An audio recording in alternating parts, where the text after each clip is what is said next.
It does it on purpose to annoy you. Microphone. Okay, there we go. That's done. I shall start again, hopefully.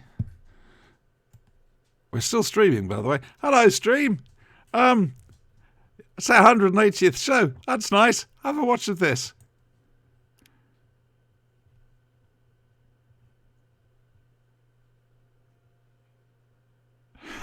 It's not playing now. It's just buffering. Right. I'll do this the clever way. I'm pretty sure there's a clever way I can do this. Right, so reload. Right. Hang on. And then...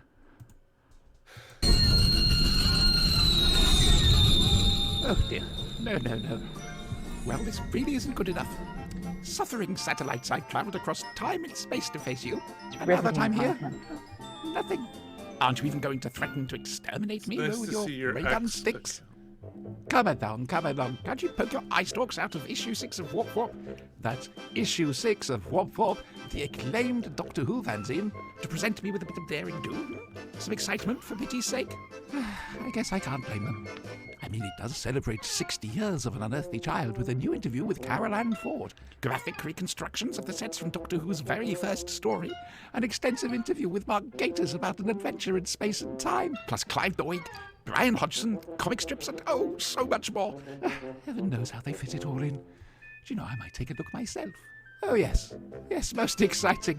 All this plus a free disc containing, among other treats, a dynamic 18-minute animation of the much-loved alternative opening to Doctor Who, as told to David Whittaker in his classic 1964 novelisation, Doctor Who in an Exciting Adventure with the Daleks. Oh, I'm sorry. Well, you see, we're all now too engrossed in this super new issue.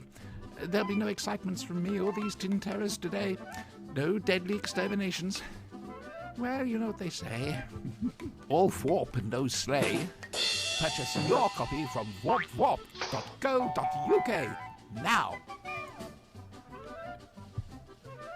Wow.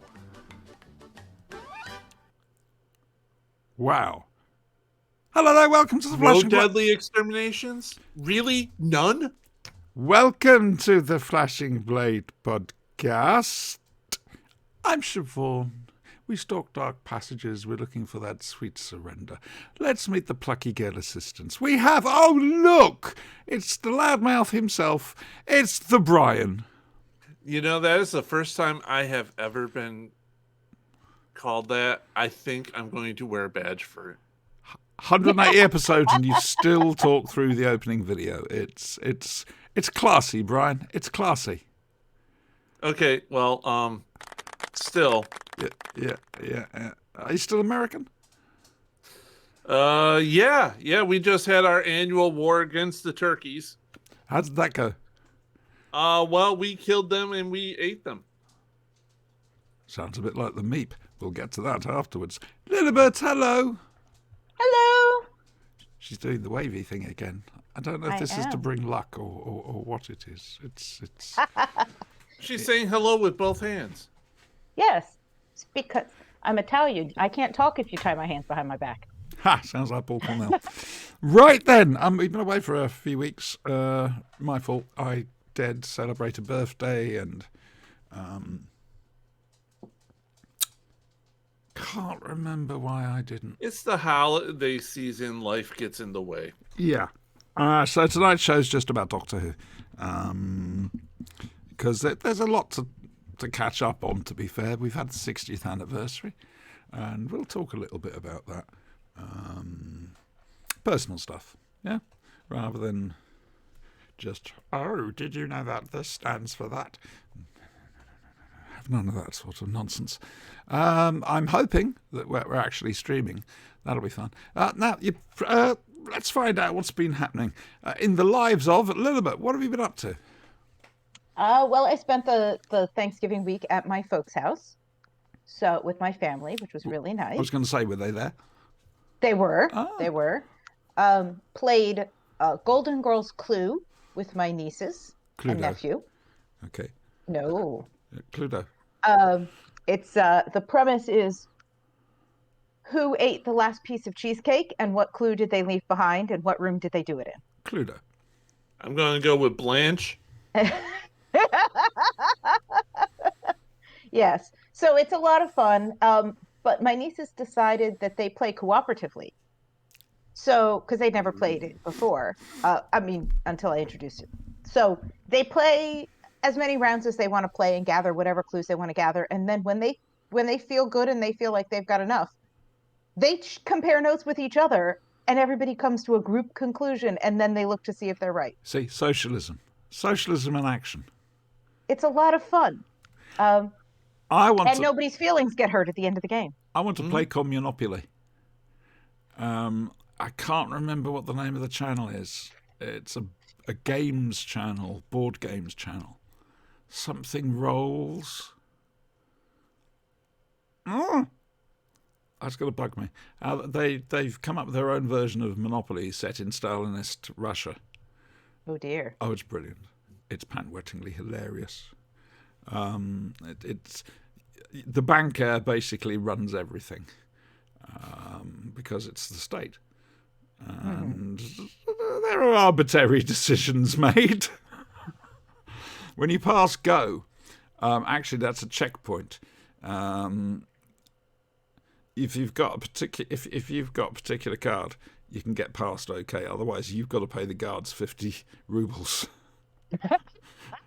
as a backhander.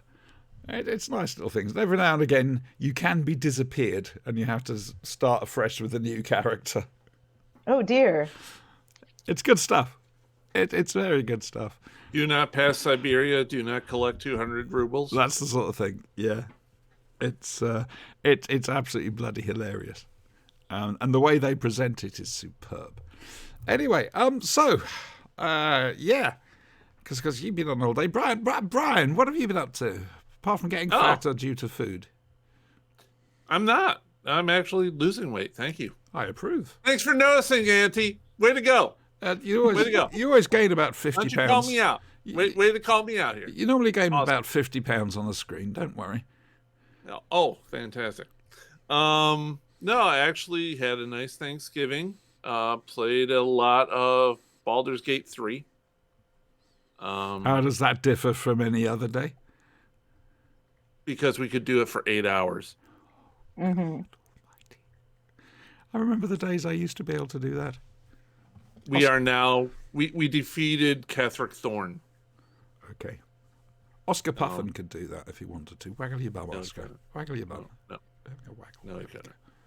He's an inanimate puffin. You leave Oscar Grone Corbier Claude Puffin alone. Uh-huh. Are his names growing? No. Those have always been his names ever since the 60s. When he first appeared on channel television, they held a competition, and those are the names that were chosen. So, and when my cousin gave me that, I was over the moon. It's ridiculous, a stuffed bloody toy puffin. I was over the moon. Oh dear. So what's been happening? What's been in the news lately? Good news. I went to the hospital to see the cardiologist, and my heart is fine. That is good news. So, Is it still in the jar in your fridge? no, I've sold it to Sinister. Something to do with experimentation. I'm sure he'll keep good care of it. I mean, It's not like the worms can get out of the container. Well, no, I'm just a bit worried about the dinosaur pits. That's all. Anyway, so that's some good news. And with that, you see, last weekend. In fact, the whole week, in fact, got a little bit busy. I can finally talk now on the show about my involvement with the latest edition of Warp Warp. I think it's number 6, celebrating An Unearthly Child. It's the 60th anniversary issue. So last week, no, week before last, I got asked to suddenly voice a cartoon trailer for it, which you've just seen at the start of this show, I hope. And So that was a rush job. But the guy who animated it, I think it was Gareth, how he did it so quickly, it beats me, just beats me. So that got released. Of course, all my notifications went wild because Warp is very popular. Yeah. Same time as my birthday. So I had to go to, well, I didn't have to go, but I went to a meal with Sinister and Adam up in Basingstoke. A lovely evening. Oh, God, did I need that.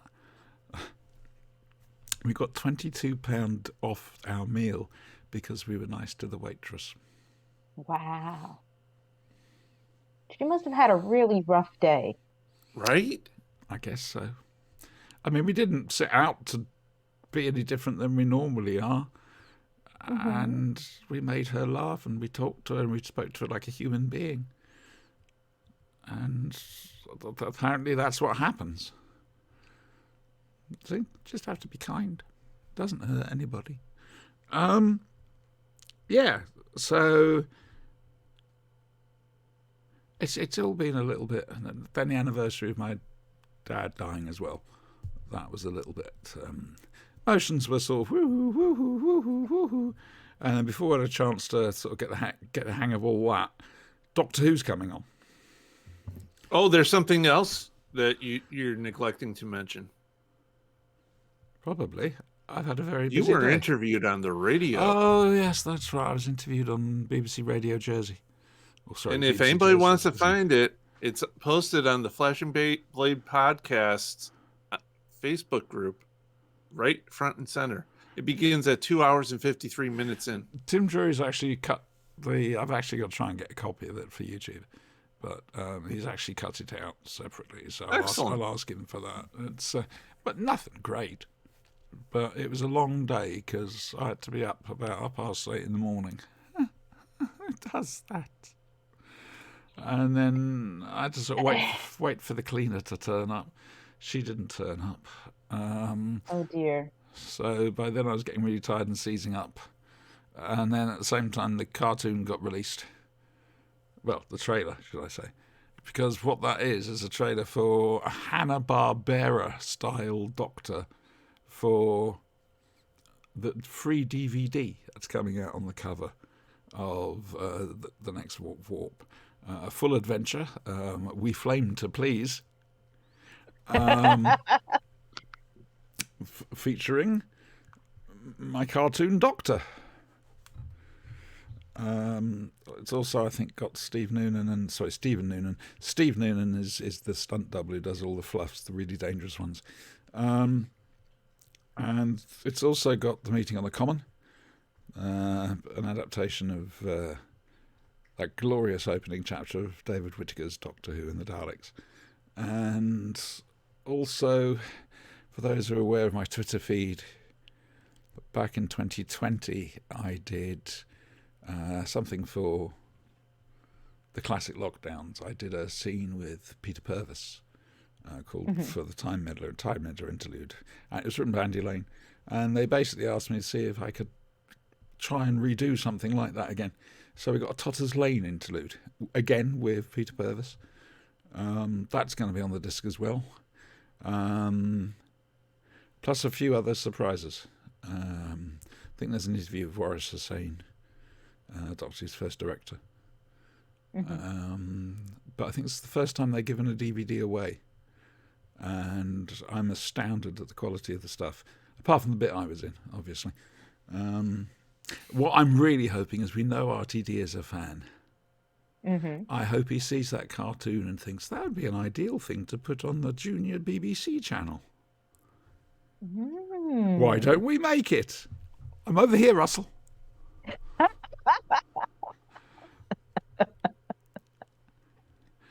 So it's a case. I mean, it's not Bill Hartnell I'm playing on that. It's. I have to think back to, because I have seen a lot of Hanna-Barbera cartoons growing up. They were a regular on BBC One every night of the week, practically. So I knew their sort of characters. Practically everybody's American, but one person will have. It's normally the bad guy will have an English voice or a British voice. And so that's what I decided to do for Doctor Who. I gave him an exaggerated, eccentric British voice. Everybody else, though, is American. I don't know. I have not seen the full thing, so I have no idea how well it's gone down. However, it was shown at the Warp Warp event in Manchester yesterday, along with the interlude on Totter's Lane, and apparently they went down well. So Good. it's warpwarp.co.uk. Please go out and buy it. There are 3 different covers, which are all rather beautiful in their own way. So much so that the Jeff Cummings one I've bought a print off, which is going to go up on my wall. Yeah. So I've had that I've been sitting on for months. Any idea It's been killing her. Any idea how difficult that's been? Oh man. Right then. I suppose we'd better do it, hadn't we? Just for the sake of doing it, for saying. Look, Are we doing the done it. spoilers? We're doing. Ooh, hang on a section. And now, from the worlds of BBC Television's Doctor Who, it's Doctor Who.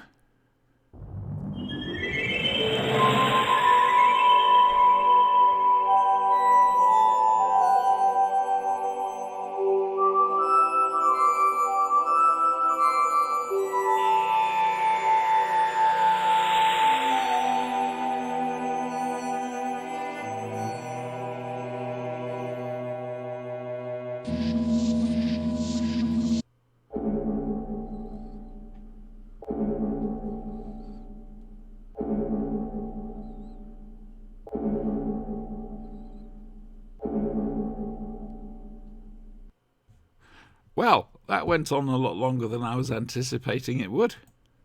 That's nice. Shit. I've lost track of you. Where are you? Oh, there you are. Hello. We were hiding. Yeah, man. Nicely done. We've got 2 viewers, apparently, boys and girls. Retta's here. Hello, Retta.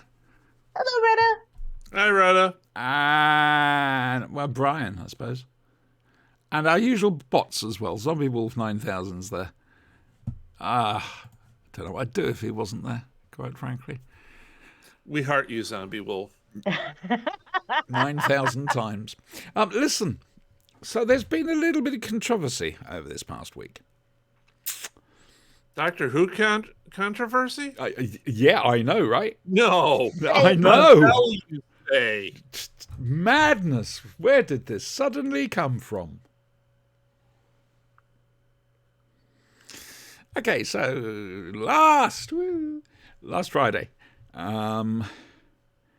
had a telethon on the BBC called Children in Need. Sort of does what it says on the tin. And I got words about that one. that's just where we're heading now. Okay. One moment. And it's a scene set after Liberation of the Daleks? Or Legend of the Daleks? Okay, the comic strip. Where the 10th Doctor crashes into Skaro. Is responsible for the Dalek ending up with a plunger. And it's a great little scene. It's got Nick Briggs playing Nida, which is just... I punched the air when I heard that. Davros. Oh, it's just... Oh. There's an itty-bitty little problem that walked into the room. Brian. He wasn't always in the chair. Right. Okay. Right. I don't like it, but I understand why it was done. The Doctor Who gene is reacting violently towards it, but the human being gene is saying, no, actually, fair enough. Well, it's a prequel sequence anyway, right? Yeah, trouble is, Yeah, it was yeah. now, this is the thing. It was always assumed that the Dalek was based on Davros's own. Oh, I always assumed that he designed his chair after the Dalek. Now, that's interesting, because most people I know, it's the other way around, including myself. Now, a lot of that could have to do with Terence Dix's novelization of Genesis of the Daleks. Yeah, I don't know that I've ever read that. Oh, you should. You should. You should. It's actually, I do believe it's part of the entrance qualifications for hosting this show. No, it's not. Oh well. Put up your unworthy of the diamond logo. I Go on. can't be asked to find it. There's I'm a gonna get lot my of this stuff I t-shirt. just don't care about. I figured that he'd already figured out how to deal with mutant Khaleds, and this was a good life support system for them. And then when he's in his accident, he would insist on designing something himself because he's Davros. And he'd go, well, I already know that works, so I'm going to take that and build on it. That just made sense. It does make sense. Like I Right. say, So we're seeing a younger Davros. yes. Okay. So younger Davros. People doesn't just need did not care. expect the He's- Dalek to be that far advanced at that stage in his life.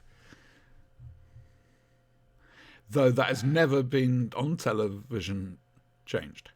You know, that's Yeah. never been stated. Daleks have always looked like some version of Daleks. Yeah, no, what I mean is it was always...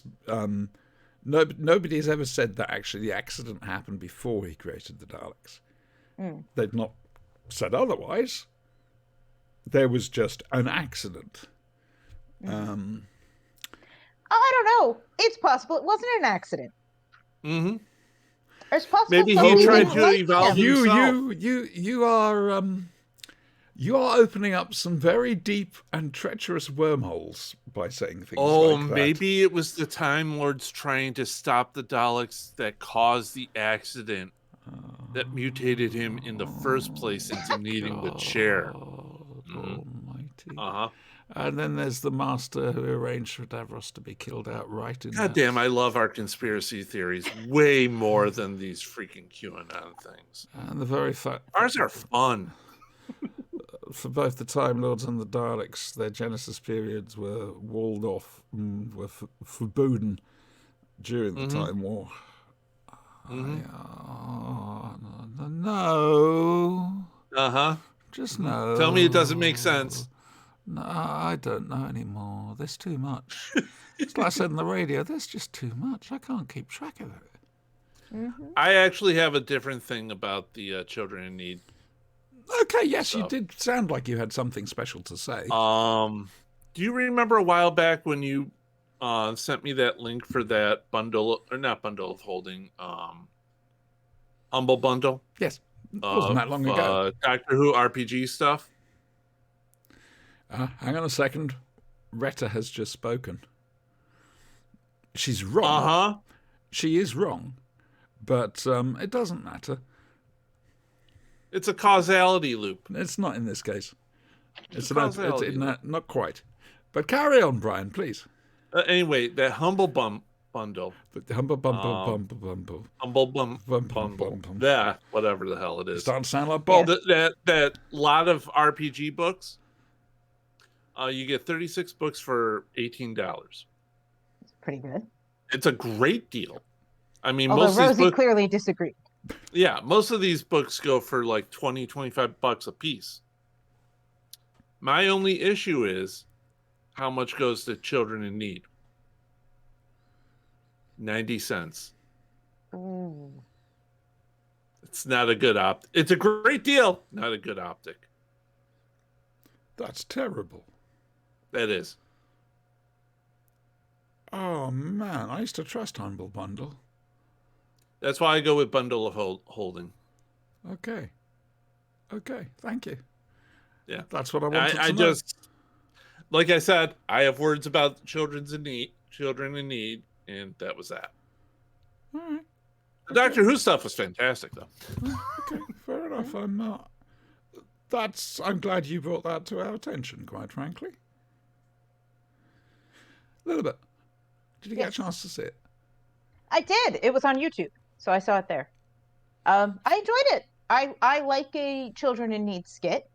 I think I've liked almost all of the ones we've seen over the years, and I don't consider any of this canon anyway, and I have a very loose attitude to canon. If I don't like it, it's not canon. they can say what they want. So I enjoyed it. I thought it was fun. I thought it was fun to see him go back and give the Daleks their plunger and be there and be confused.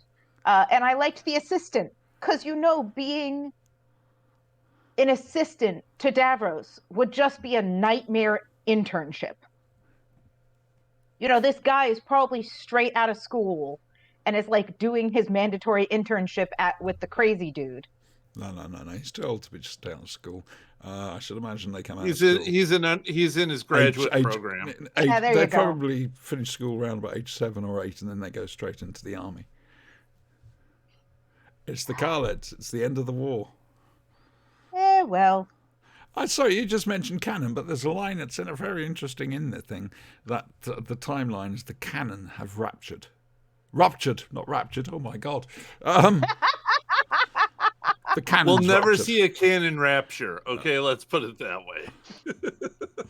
But so that's the the idea get that out the line. timeline is messed up. Yeah, which is Yeah, fair and that's considering fine. the Time War. And also, it's Doctor Who. There's always a get out clause. There's always, Your attitude to canon is perfect. It's whatever you want it to be. yeah. There's stuff I don't like. I don't care about the whole timeless child thing. It's fine. I'm glad they came up with it. I'm glad they're having a good time.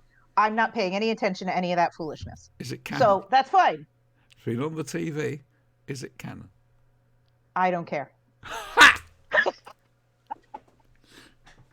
Ooh, what a moon. I just Canon is, according to Russell, canon is whatever you want it to be. yeah. I have a great time having those conversations about, well, what if this and what if that, and does this make sense with this? It's fun to have those conversations, but I'm not nailed down to this has to happen because that happened.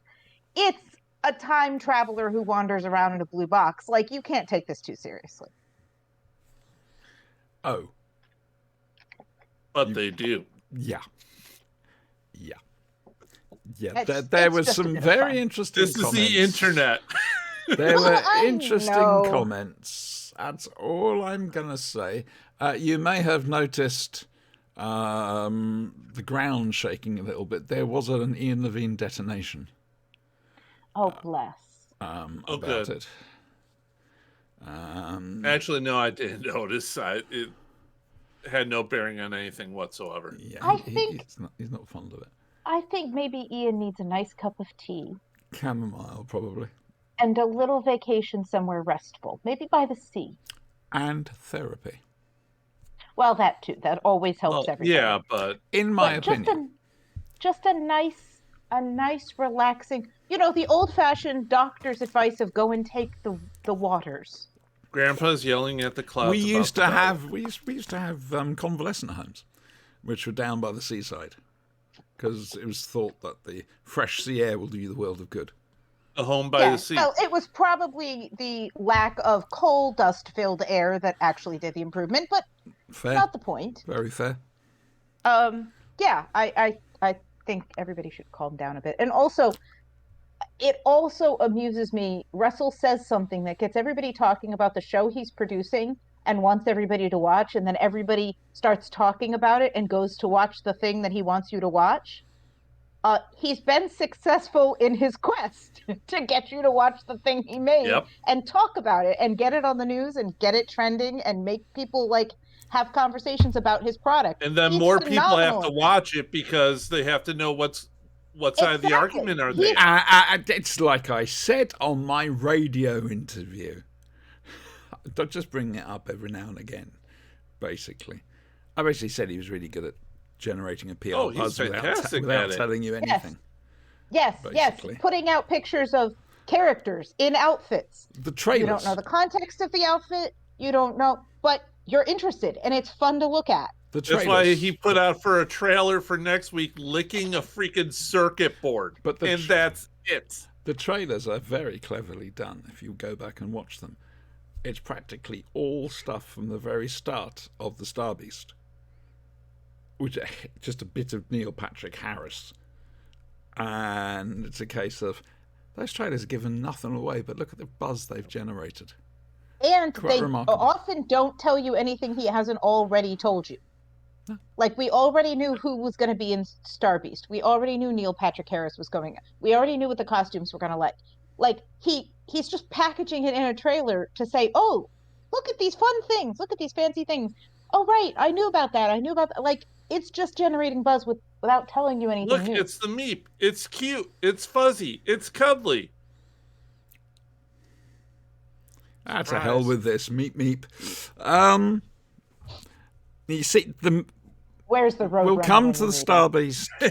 We'll come to the Star Beast in a moment. We've got other things to talk about first. We're doing the wobbly stuff first and then getting to the good stuff. I think that's a better way of doing it. So we end on a high. Also this week, the re-edited, colorized, rescored very first Dalek story. Now being promoted as the first Doctor Who story because they've completely lost an unearthly child. Did you see it, first of all? Mm-mm. You didn't? So, no. That's so tell us interesting. about It's a it. shame, Brian. I would have been interested in your views because it's an old black and white story that's been cut right down and coloured, and I would have been interested to see if that changed. Did it happen at Ted Turner Labs? No, I don't think so. Mm. That's one of the worst colourizations I've ever seen. The Scrooge Christmas Carol with Alistair Sim. It's a dreadful colorization. Really is. It should be friends with Gizmo. That's the beep of all the beeps. That's the most high you're talking about. I better. Really? See, I don't think it is. I think it's just like a cat. It thinks it's the highest. It thinks it's in charge. It's insisting So, I'm in like charge. every I'm the cat boss. Like every cat. There's probably one in every planet. We'll get there. We'll It's get the only there. one of its kind because it's white and not tabby. Funny you should say that. But anyway, right. So what they did was they took 7 25-minute episodes in black and white and cut them down to, I think, 75 minutes worth of story.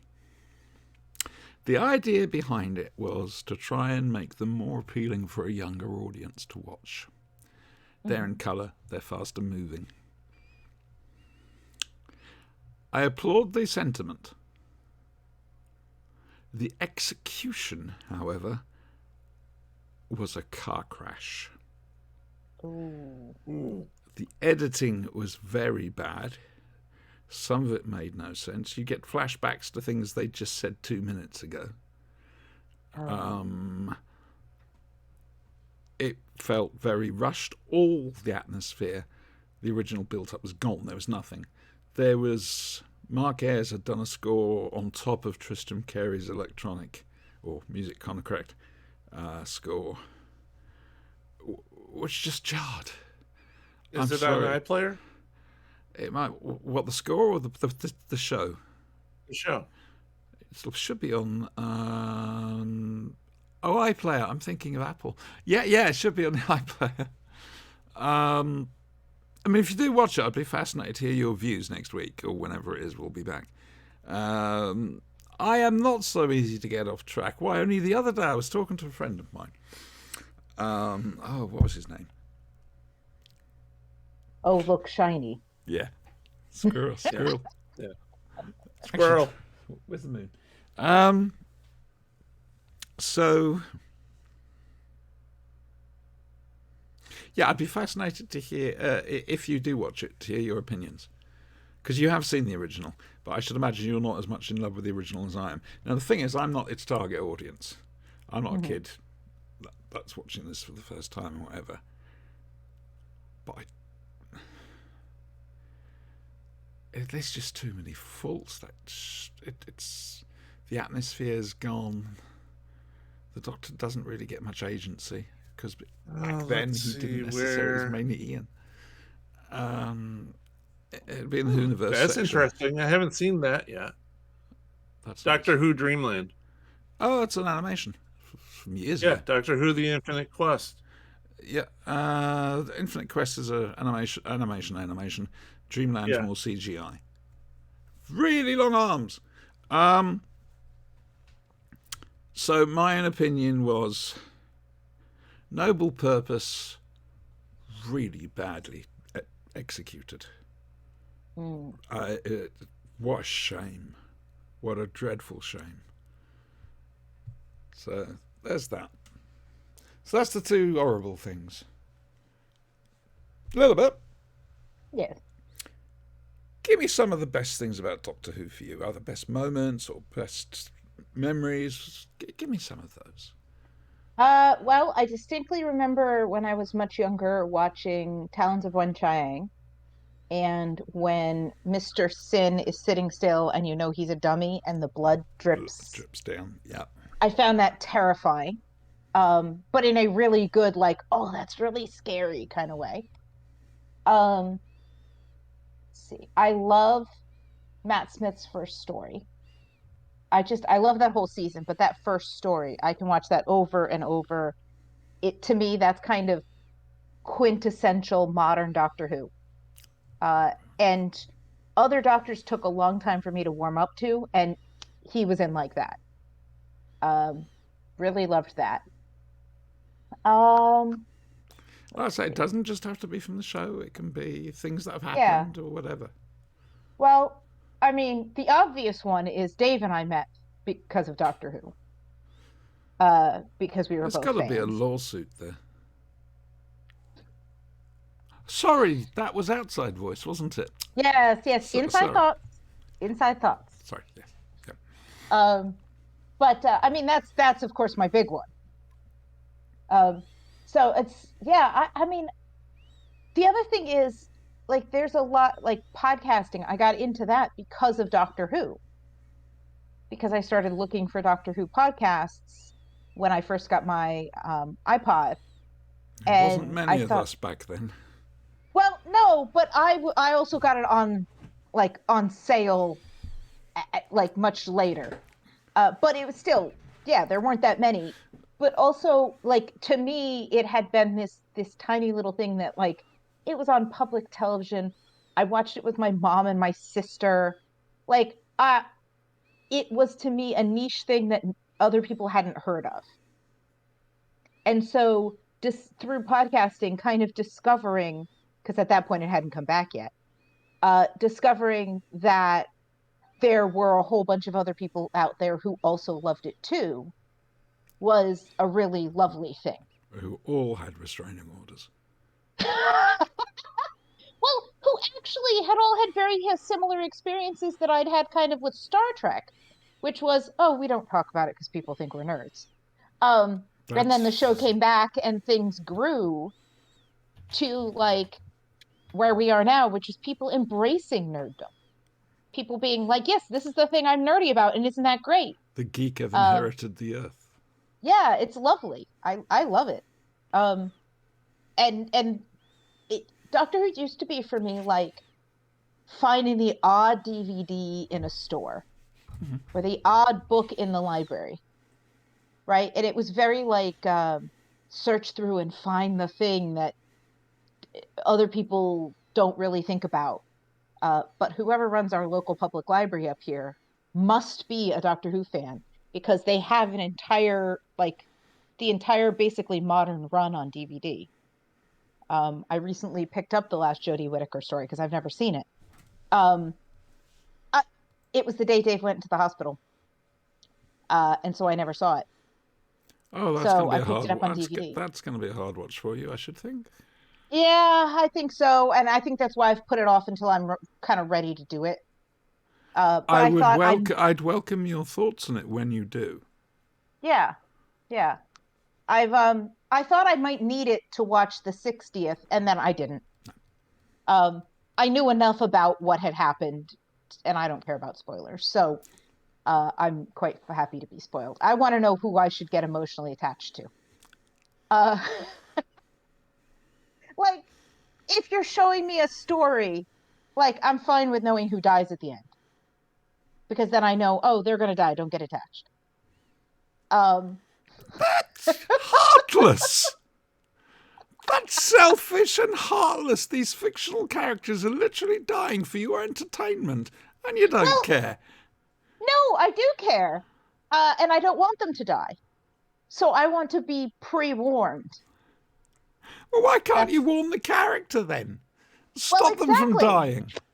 I mean, my theory of writing fiction, which is controversial, I acknowledge this and also don't care. If you can create your own worlds, if you are creating fiction and you are creating from scratch worlds and stories and characters and all that, why in the world would you ever make them depressing?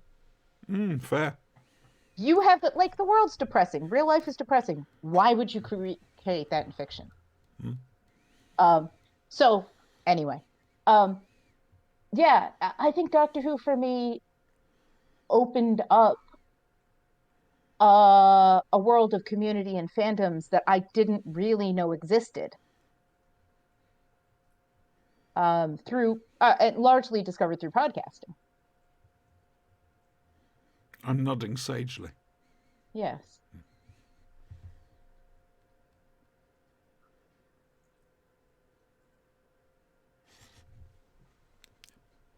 I like that. What about you, Brian? Oh, excellent timing.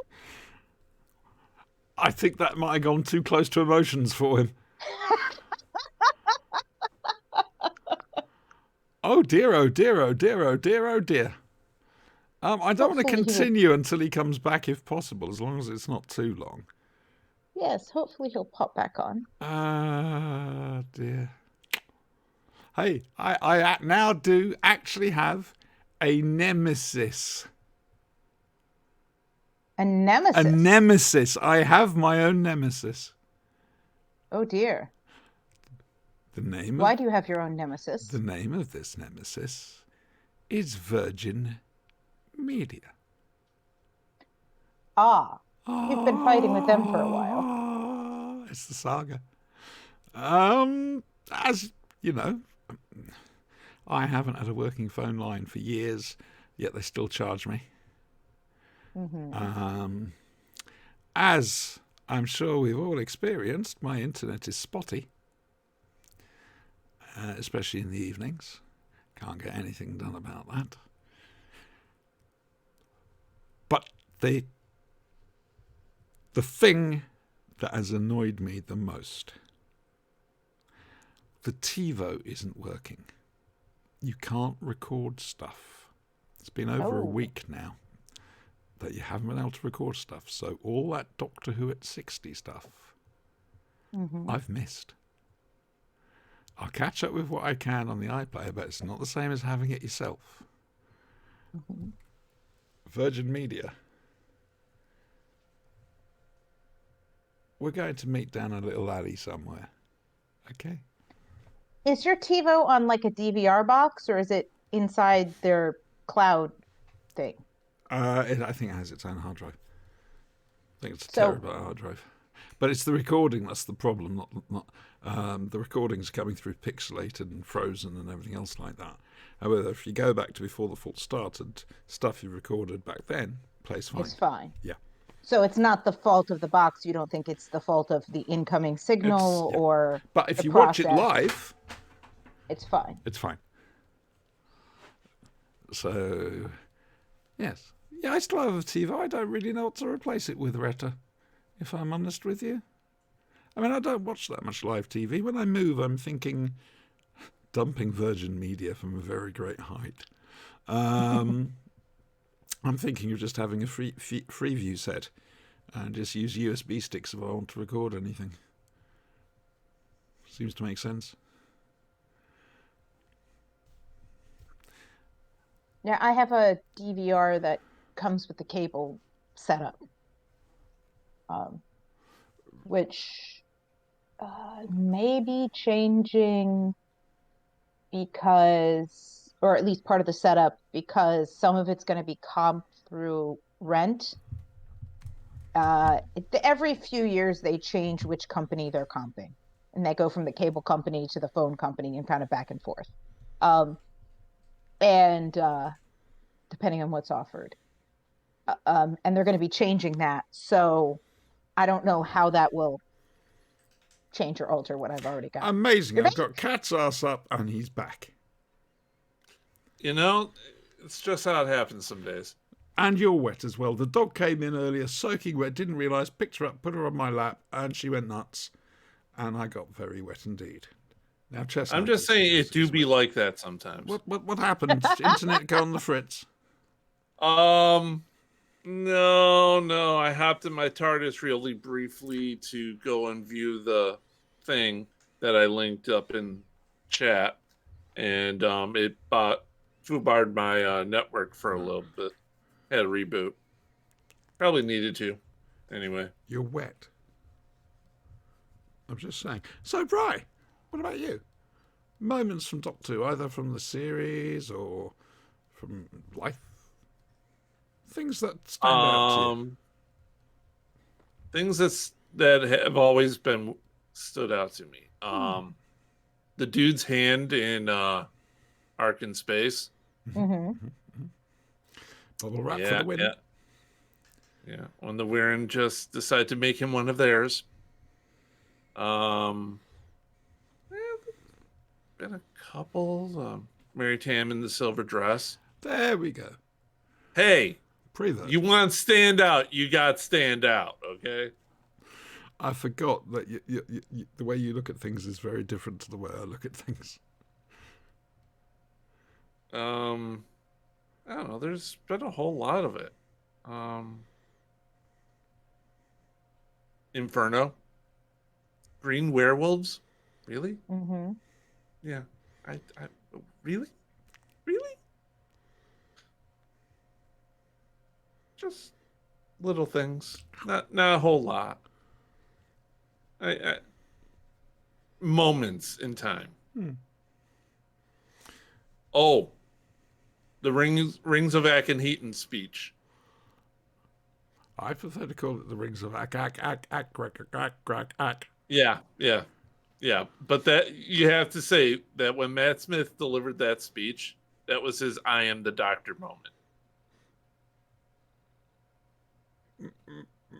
May I put my hand up and say he's had several of those moments going all the way back. He did. They wrote a lot of "I am the Doctor" moments for him. He gets a lot of good speeches. Yeah, I mean, he does the same like with Capaldi. Capaldi gets a couple, but it's later on in the series. It's not the first season he's a Doctor. He doesn't have a really good one until his second season. And Jodie, unfortunately, her writers were so out of their depth that they didn't get their act together until her last season. That I don't think she ever got it. Well, I think she gets some good power of the Doctor. good moments. But yeah, I was talking to Thomas earlier today about bad writing and the fact that most of those scripts needed at least one more editor.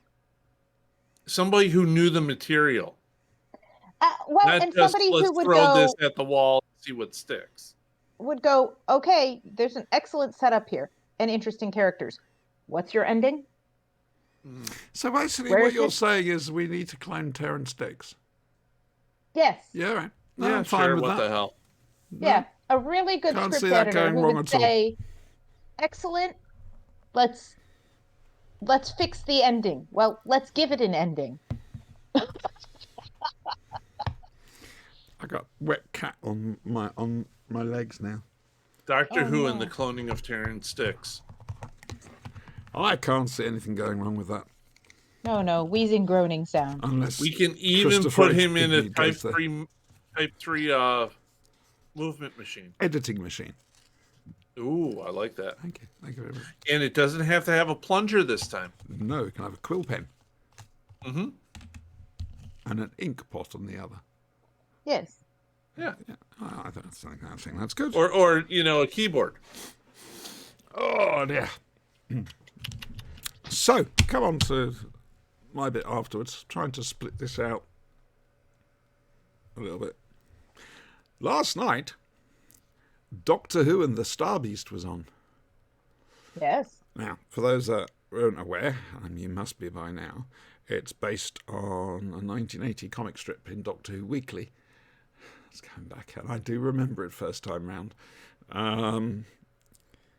Called The Star Beast, featuring the Meep, the Wrath Warriors, Fudge. It's also the first time in any Doctor Who medium that the Doctor gained a black companion. Sharon, her name was. She came from Black Castle, and Fudge was her mate, schoolmate. You see, that changed a little bit here. They reduced Fudge's age a little bit for the TV show. Okay. There are obviously, sadly, certain scenes that are cut out. For example, the Wrath Warriors having tea around Sharon's mum's and being offered a cup of tea, and one of them going for a cake with its tongue hand, which is quite cool. But so there were certain scenes that had to go, unfortunately. But what we had on the screen was a brilliant adaptation of that comic strip. The Meep was wonderful. The Meep was just... I mean, I've loved the Meep ever since he first turned up. And he's got under fandom's skin. Every now and again he keeps turning up in different things. Big Finish, Doctor Who magazine, or whatever. It's... You've got to hear the Meep song. Oh, God. Oh, man. It's psychotic. It would do for Sinister.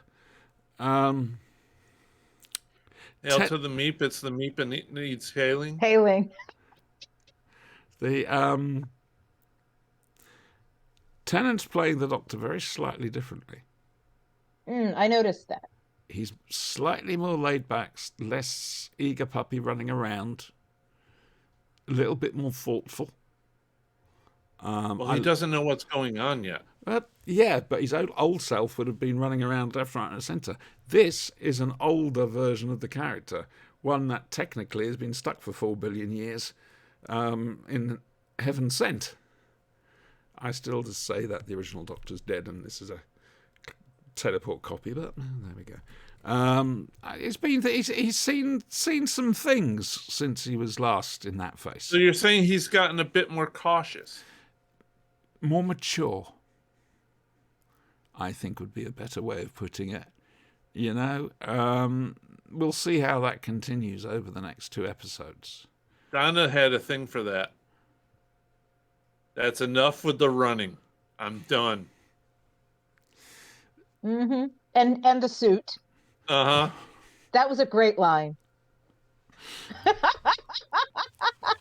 So, Donna herself, absolutely superb. I liked the resolution of the Dr. Donna problem, the meta-crisis. However, Brian, just want to point something out. Rose and Donna just let the energy go. All this meta-crisis energy go. To where? Have they just created their very own Phoenix Force? Now you're crossing the stream. Is that energy going to be floating around? Is that going to come back and haunt him at some stage? Well, once they find the girl that's in a cocoon under Hudson Bay, New York, I'm pretty sure that they'll be finding out that what they created was actually just a doppelganger created by an evil genius.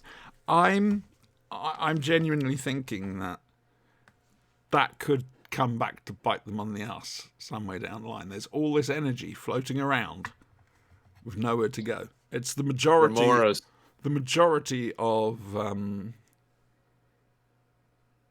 You see, she wasn't happy with letting go from letting go of the energy. Okay, I quite liked it. It felt a little bit of a cop out. Yeah, well, okay. A little. I'll buy the. I mean, there certainly is the we didn't know this was an option.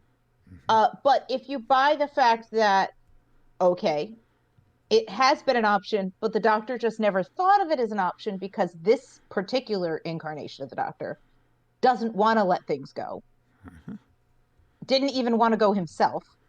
And that twice. And he's completely baffled by the fact that Donna just gave away all that money.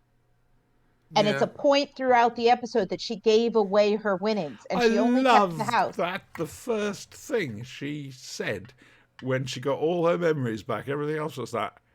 I gave away All my money. But the fact that she did that was her instinct. And she says she was trying to be like the doctor, but that's the foreshadowing of the ending of the episode.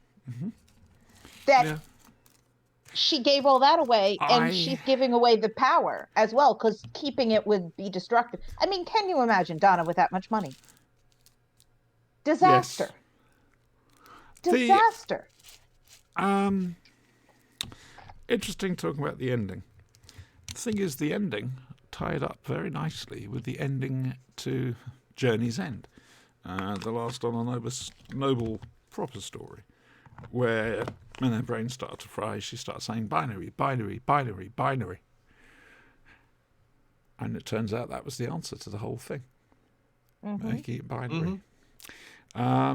I did have... It's starting to make me wonder if I've got PTSD. I was in tears when Donna and Rose were walking back home, and Rose got trans abuse off those kids. That was too close to home for me. That was too close to home for me. Seeing them on Doctor Unleashed afterwards, intellectually, they're actors, they're doing their job. Emotionally, it was I've never said this really before about a television show or a film. I've never really understood it. But I feel seen. Doctor Who put the trans thing up front and centre and treated it superbly. Absolutely. I'm so grateful for that. I really am. Because it didn't show everything being completely happy. There was always going to be abuse. And the threat of Donna Noble descending is a scary one, quite frankly. Yeah, I was in tears with that scene, I'm afraid. However, the rest, I absolutely adored this. I've no notes. I loved it. New TARDIS is... it has the round things. It has the round things. They're still staggered in a straight way. They should be... Yeah, but it has them back, and there's a lot of them. Yeah. And they light up now. Oh, I love the purple coloration. And did you notice no stairs, all ramps? Yep. And it's bigger. Oh my God, it's huge. It's Disney money huge is what it is. Yeah. It's going to be interesting to see how much atmosphere can be created in it. Yes. I wonder if, I mean, I like a cozier TARDIS. Oh, yeah. But that was a beautiful set. Oh, no two ways about it. And we'll see what they do with it. I also like that the Doctor didn't know that the TARDIS was regenerating. No, that came out of the blue. The question... That he's as surprised as Donna is. I am surprised that he came back in and said, no, I don't. I love it. You know, I don't like it. Yeah. It's, and of course there's a coffee machine, and of course Donna immediately ruins the nice, clean interior. That was totally on purpose too. Oops. I'm not so certain. I'm pretty sure Donna could have done that anyway. It's Donna. She could have destroyed it anyway, but she destroyed it on purpose. I would have expected Jackie Tyler to have done the same thing by accident. Jackie Tyler would have leaned up against it and just... Because remember, no, Jackie, you just stand there. Yes. So, Brian, what did you make of Doctor Who and the Star Beast? I loved it. It was great. The Meep going psycho, fantastic. Psychedelic Warriors. Now that's a callback. It is? That's, to like the 70s. Okay. Psychedelia. is Yeah. a very 70s thing. Oh, right. It wasn't a specific Doctor Who point. You said a callback. I thought, right, No. okay. No. Yes, stuff exists outside the world of Doctor Who, must remember. Yes. It does. Okay. It does. Okay, good. I know it's hard for you to hear. It's hard to understand more than hear, to be honest with you. That's what we're here for. Ah, There. I worry. Try the dip. Suspicious yellow one made by God. Sorry, God's a sentient computer, lives on a little moon called Why Not within a Dyson sphere. It's still calculating Okay. 6 times 7. 42. I'm just saying. Anyway, yeah, no, I loved Actually, the that's new not. TARDIS look. It's 54. Like you said, that is Disney money, if anything. Also, the effects, Mm-hmm. the aliens, Yeah, they looked really good. that's Disney money right there. I mean, that's not bubble wrap. Mm-hmm. That's not CGI. Those are practical effects. I thought the Wrath Warriors, possibly because of their comic strip origins, didn't look quite as realistic as they could have done. But they looked What's this scary. They looked Doctor Who scary. But Yeah, I they love look- the typical Doctor If I was Who a kid, twist. I'd be scared. They had Yeah. the wonderful Doctor Who twist of, actually, we're going to talk really politely. Yes, well, and I think that we haven't had that in a little while. I mean, it's a Doctor Who lesson that every few doctors has to be learned again, but just because it looks scary doesn't mean it is scary. And just because it looks sweet and unthreatening doesn't mean it isn't dangerous. Mhm. So, the Meep versus the Pating versus Moopsy. Who would win? I think you'd have to throw the adipose in there. Yeah, They're not very aggressive. No, but they're very cute they're adorable. and they're deadly. Only if you're murdered by Donna Noble, I haven't forgotten. She's a murderer.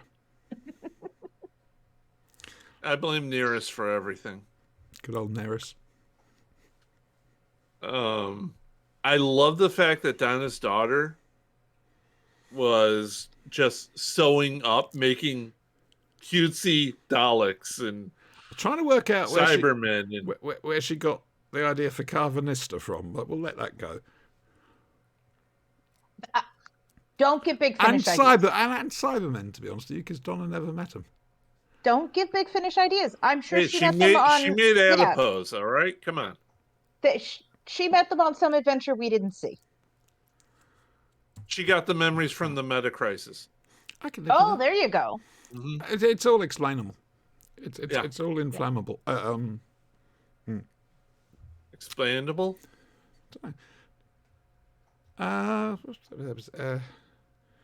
I'm really happy with this because it did justice for Donna. Hmm. Because let's face it, Donna got a raw deal at the end of her arc. Yeah. Mm-hmm. She Right. got it. It was a tragedy. Yeah, Oh yes, very much so. and this really redeems it. Love the new title sequence. I enjoyed the theme tune. Now I've heard a proper mix of it, better than the live version. I do like it. How was the music on this one? The background The music. problem I had was I was watching on the iPlayer because for some strange reason I forgot it was on at 6:30, so I had to play catch. Yeah. I thought it was on at 7:30. So I had to put What are you watching? What do you mean? What are you watching? Why aren't you watching it? I thought I was watching the news at the time. Trying to kill time before it started at 7:30. But the it didn't have the 5.1 surround sound, which disappoints me.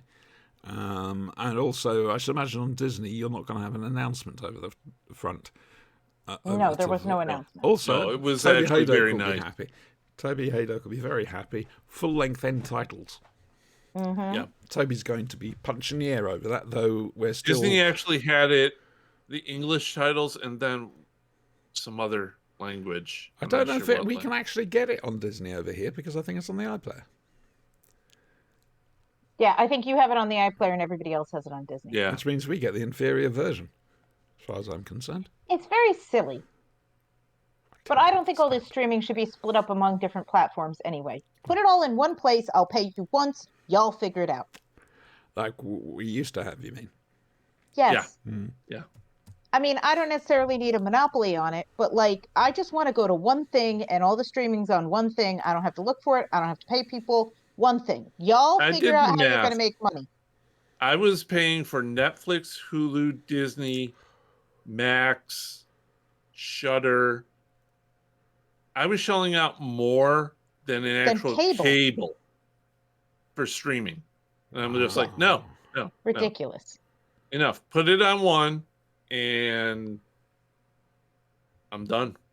I've cancelled Yeah, a lot of that's- my subs as well, to be honest It's with you. very annoying. And they do it because Netflix did well and everybody wants a piece of the pie. That's what it is.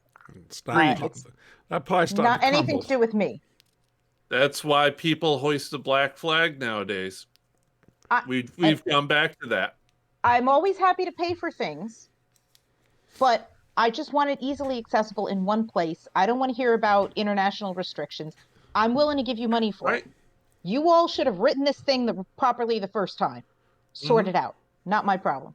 Anyway, I'm glad it's all on Disney Plus. I'm glad it's all in one place. I'm glad worldwide everybody can see it pretty much day and date. Do you get the classic series? Classic is on BritBox. Right. Okay. It's also on Ubi, in the States. Yeah, but I don't It's think it's also on Pluto demand. TV. Oh, God. Right. Okay. Won't have it might actually have an unearthly child. Yeah. It They may were well do. showing it a Fox couple does. days ago. Yeah, because the agreement must have been made before all this kicked off. Yeah, Pluto TV has its own Doctor Who classic Doctor It'll Who be a channel. long time before the BBC can show. I mean, they edited the repeat of Adventures of Space and Time. I did see that scene. Did you see the edit? That was great. They had to take out all references and lines from An Unearthly Child, which basically just gutted the drama. Oh, I didn't see that bit. Ooh. There's that beautiful bit at the end where Shooty turns up instead of Matt. Yes, that's That the bit I saw. thought was Yeah. a lovely little thing. But I didn't see this. I forgot it was on. I went to sleep.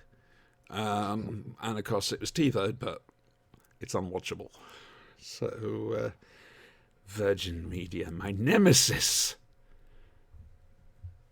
There. Thank you for your concern. Okay, I'm going to make a suggestion, and it may be something you already tried. Have you tried replacing the cable? It's goes into the box. it's a general fault in the area. Okay, BritBox still has Unearthly Child. yeah. Get it whilst it's hot. Mm-hmm. Well, once they've made fire, that is. We'd flame to please. Og make fire, Og for president. No, Tsar. Oh, Zah, whatever. Og, indeed. There's no one in the Unearthly Child called Og. There was her. There was Hog. There was Tsar. None There of were those the are in fleas. Unearthly Child. Those are all in the second Oh, try to go. cavemen make fire nonsense. Yeah, that's still all not allowed to happen. Yeah, well, it's all Cavemen very can't silly. make Well, fire. it's his way of getting revenge on the BBC. And when he dies, the rights are going to the Russian Federation. Okay, it's all very foolish. It's fucking loony, if you ask He me. is insane. You just need to look at his Twitter feed. The man's. I don't have time for foolishness. Like, sort yourself out. There's people, if you have big feelings about things, there's professionals who can help you deal with that. Like, Yeah, you got to accept that there's a problem first. yeah, obviously there's a problem. Well, I mean, if Yeah, you have to enough us, people calling it you is. a dick, I You'd think think- that it would stick. Yeah. And it would, like, after a sink in. while, Gee, I Two seem words. to be. 2 words Uh-huh. to disprove your theory. Uh-huh. Ian Levine. when Well, Ian Levine actually, I calls the think guy a people- dick, come on. I think he's You have to take a moment to look at everything behind it before you can... Re-examine your life a little bit. Poor old Ian. Imagine just living life with so much anger and feeling so passionate about something that it upsets you so much. It's quite sad, really. Just y'all sort yourselves out. Figure So- things out, sort yourselves out. What did you make of the Star Beast a little bit? I loved it. I watched it last night when I got back. And that's another reason that I love that it was streamable. That I didn't have to worry about foolishness of did it record or am I going to have to watch commercials or whatever. Or Just am I boom, watching it's the on, news it's ready by to go. accident? Or that. Looked gorgeous. Dave insisted on us getting a 4K TV a couple of years ago, and generally I can't see a difference. But it looked beautiful. And the sound was good. It felt like the 2005, 2006 Doctor Who. That's what it felt like to me. It felt like, oh, I'm excited about this show. I know I'm going to enjoy it. It's going to be interesting. I'm going to trust that there's an ending to this episode that's going to be an ending. And I'm excited to see Tennant and Tate because when she first came in the Runaway Bride, I did not like her character. I'm the same. But I don't think you were supposed to. no, but I mean, I found her deeply annoying. And then they were like, oh, she's coming back. And I was like, oh, God, I don't want a season with that character. But season 4 is great. And she ended in a tragedy. And I am invested. And I've seen the two of them on stage. You know, I'm invested in these two actors playing these two characters. And I very much enjoyed that. I liked that it was big. It was, I mean, some of it was silly. Like, if you've cracked roads open and set stuff on fire, how do you reverse that? Because you do. That's how you do it, because you do. It's just magic. That's how it works. And you just have to be willing to be, okay, sure. They flicked a switch and they fixed it. But yeah, I really enjoyed it. And I was excited about watching it, but I was a little worried because it's been a long time. And disappointment. Yeah, am I gonna like this? And yeah, I really enjoyed it. I think it'll benefit from a rewatch. So that because I'm sure there's things that went by that I didn't notice. And again, a benefit of having it on streaming is when I'm in the mood and feel like it, I can stick it on. But I really enjoyed the dynamics. I enjoyed Tennant's doctor. I think you're right. I think he's playing him slightly more cautious, a little bit older. Of course, Tennant himself is older, so his body moves differently than it used to. And can't wear a skinny suit. And can't wear a suit. That was a great line. 35 and no later. You can imagine Russell T Davies hooting as he wrote that line. And also, Tate is playing Donna as a little older. Yes. She's a Donna who, you know, when we first met her, she felt really like she wasn't important. Like she was never going to live up to her mother's expectations. Like her granddad was the only person she could confide in. And now she has a husband who loves her and supports her and is quite happy to support her in whatever she does. And so from that rock, she has the strength to go do other things. And she's got a daughter she loves and who she's willing to be fiercely protective of. And through that, we got that scene with her in the kitchen where her mother was like, this is hard, I'm trying. I know I'm making mistakes, but I'm trying. And Donna's saying, you know, you have this daughter and she grows up and suddenly she's this beautiful thing and so smart. Right, Mom? Oh, yeah, that's still there. That's still bubbling under the there. surface. But there's resentment. There is, but also because she's been a parent now, she understands more about her mother. And because her mother has seen Donna's potential and knows that there's been that loss, she understands Donna better. Their dynamic is more mature. I also think that now Sylvia's had a chance to be part of an entire adventure and seeing what the Doctor gets up to, rather than being on the fringes and seeing the fallout. She Mm-hmm. says at the end, my father would be very proud, or whatever, and that's Yeah, the and then highest Mhm. compliment I can give you. Well, did you see David when he was talking about Wolf? That oh no, he's in the home. And we are Yeah. going to see him. We better. We will. I should imagine at the end of the giggle we'll see him. It was just really lovely that they're both playing characters, and Donna knows she's lost something, or at least thinks she's lost something, but doesn't know what it is. Um, and she plays that beautifully.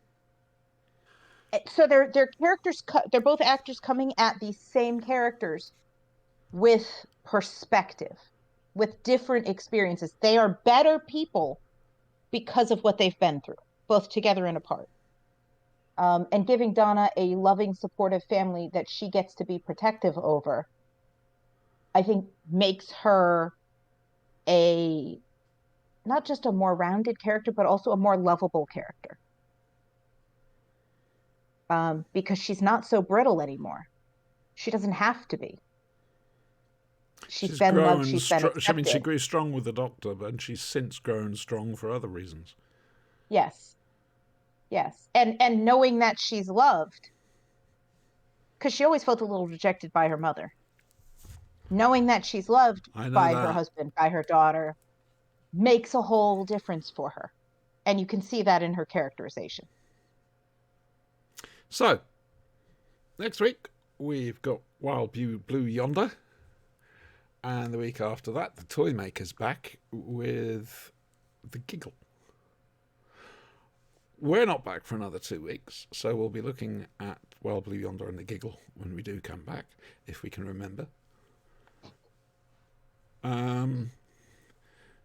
Just so you know where we are, we're not going to be doing anything else at the moment. There's too much, really, especially for a fortnightly show. Because after that, we'll also have the Christmas special, which we're going to have to try and arrange to work out when we're going to record for that. I don't even know what day Christmas Day is. Monday. It's a Monday, so New Year's Eve would be the Sunday, and you lot would probably be doing stuff. Yeah, I won't be around. I'll be at a friend's house. Yeah, exactly. So we'll have to try and arrange. I'll be playing Baldur's Gate, so I mean, good luck. I'm getting to Act 3, goddammit, and I'm going to beat it. Except you've got to roll a 3, go forward 3 paces, and it says go back to start to the Nautilus. Oh, no. I save scum it. You save scum it, do you? You're going to be back on that Nautiloid. You know you will. You know when you...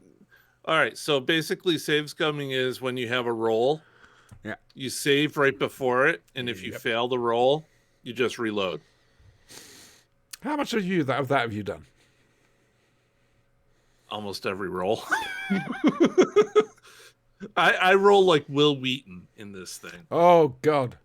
Yeah. You don't roll like Will Wheaton when we're playing the RPG, do you? Oh, no. That's because I've tamed Foundry. That was Spanky's Foundry job. knows who its master is. I don't know. As for Doctor Who and me. Moments. Season 18, leading up to Legopolis. Because that's when I became a fan. Before that, I had the Target books. I had Doctor Who Weekly. But season 18, went to Doctor Who Monthly, and suddenly I was a fan. We had the 2 program guides come out. But then there's memories of, let's say, my first proper memory is Day of the Daleks. Or the 10th anniversary special, watching a little bit of the 3 Doctors. I remember that clearly. I think it's the social. I don't know where my life would be without Doctor Who. I think it's the social side. It keeps me going. It keeps me alive. Which is ironic, really, because I spend alone, except for a couple of hours on a Sunday talking to Adam. The rest of the time I'm on my own in the flat. That's all right. It's a privilege, actually. It's given me a lot of time to be able to sit and think.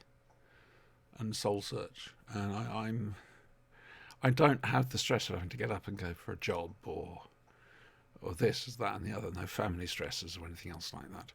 And as a result, I'm left with my thoughts, and hopefully, I can make myself a better person as a result. But I'm lucky, All right, physically I'm wrecked, but I'm lucky in that I get that time to be able to just stop and think. And like I say, I don't know what my life would be without Doctor Who. It's been a major part of, since I remember. And I'm 56. I was 56 last Sunday, by the way. I want cake. Got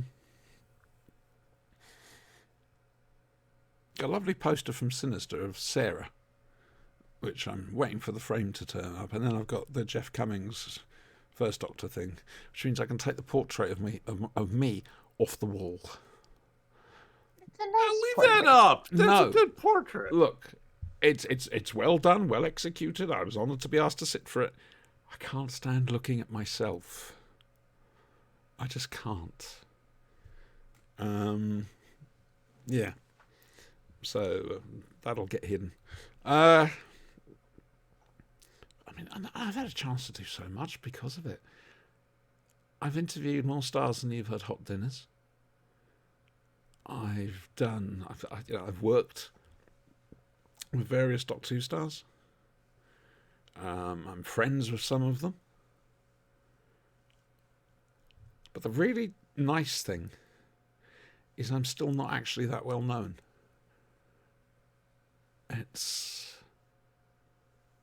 And I'm glad about that. Mm-hmm. I am. I can just enjoy this in my own way. And I am doing so very much.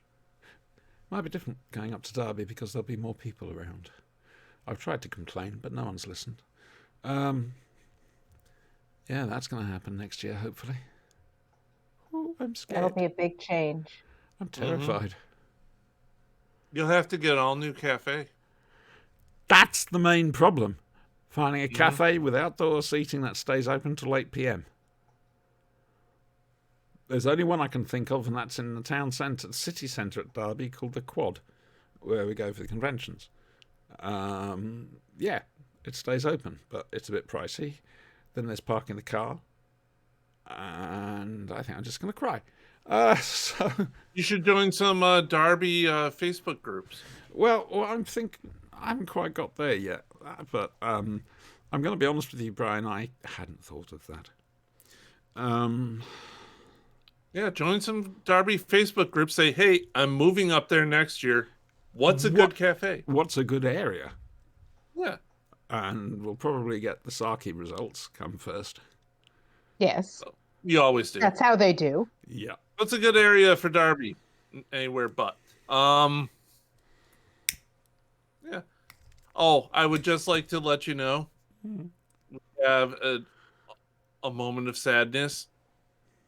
There was a truck that actually turned around from hitting the bridge. Oh my God! Oh, A It truck. actually turned around. the trucks are learning. Are they evolving, Brian? I don't know, but I'm feeling very let down at the moment. Wow. This would have done a lot of damage to the truck, and I would have been there for it. Does make me wonder how many hits that bridge can take before it is declared unsafe. It will never be. It's built into the living rock. Okay? If you've ever seen the movie Force 10 from Navarone, Yes. this is that bridge. Okay. Much smaller scale, but this thing ain't going anywhere. No. Do you want to let people know what the name of the bridge is? Onondaga Lake Parkway Bridge. And happy Christmas. So, we will be back in 2 weeks' time looking at the next two Doctor Who specials and anything that's happened in the meantime. For example, RTD seeing the cartoon version of Doctor Who on the Warp Disc and saying, hey, we should make that. Well, then we're going to get Hartnell, am I? Oh, sometime in January, we're going to have both Toby Haydock and Stephen Noonan on the same show to talk Quatermass 2. Apparently. Okay. Not sure when yet.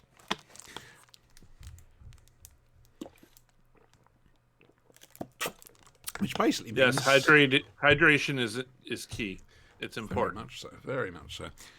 But that's it. We'll be back in 2 weeks' time. Next Saturday, I think we're back to the RPG, are we not? Possibly.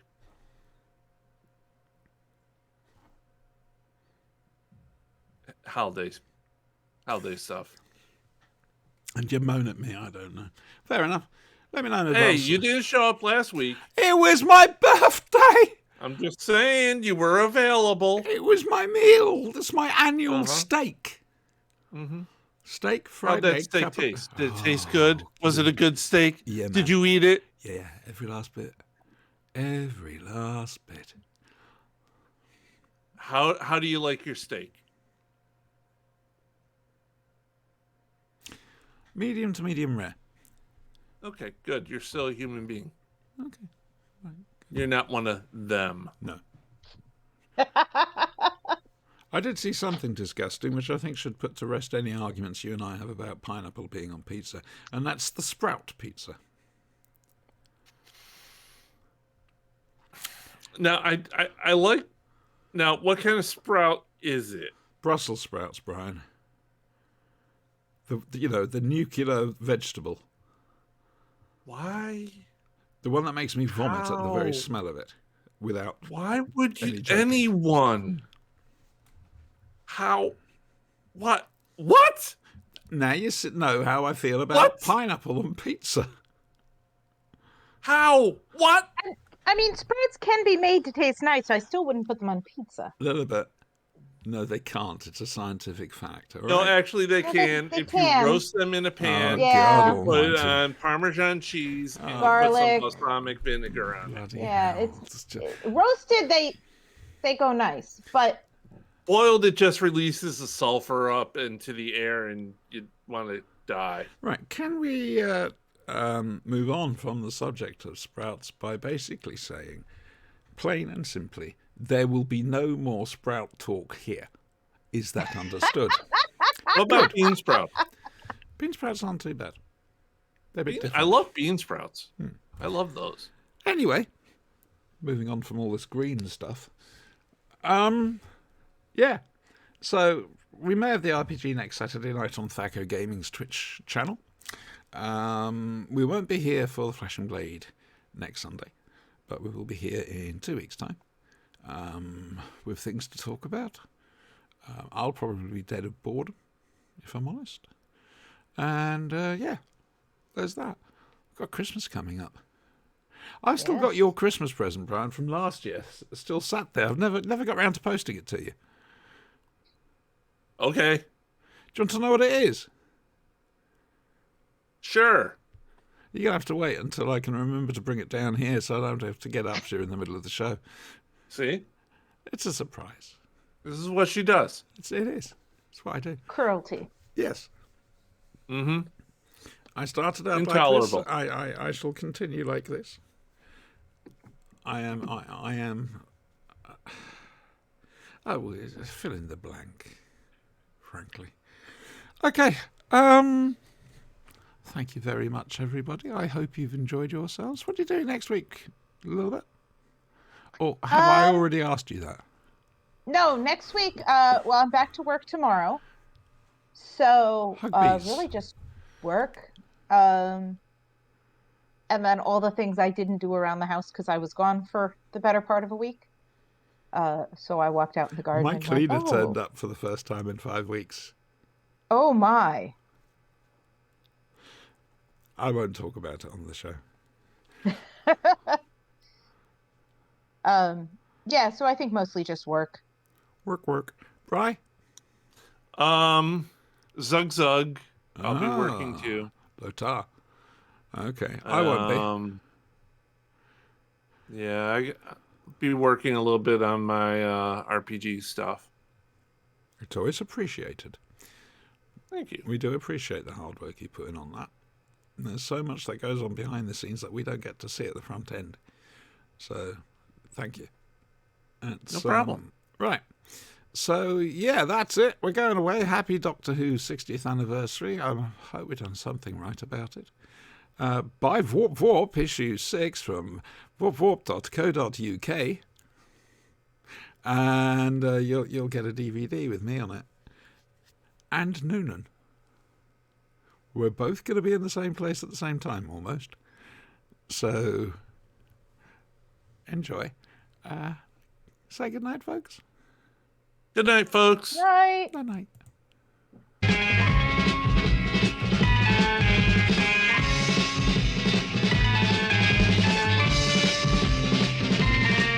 You've got to fight for what you want, for all that you believe. It's right to fight for what we want, to live the way we please. As long as we have done our best, then no one can do more. And life and love and happiness are well worth fighting for. They're well worth fighting for.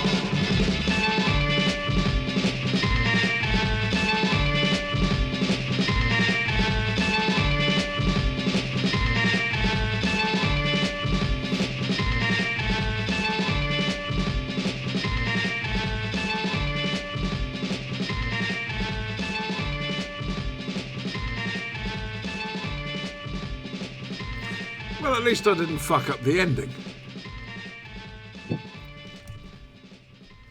Oops, my mistake.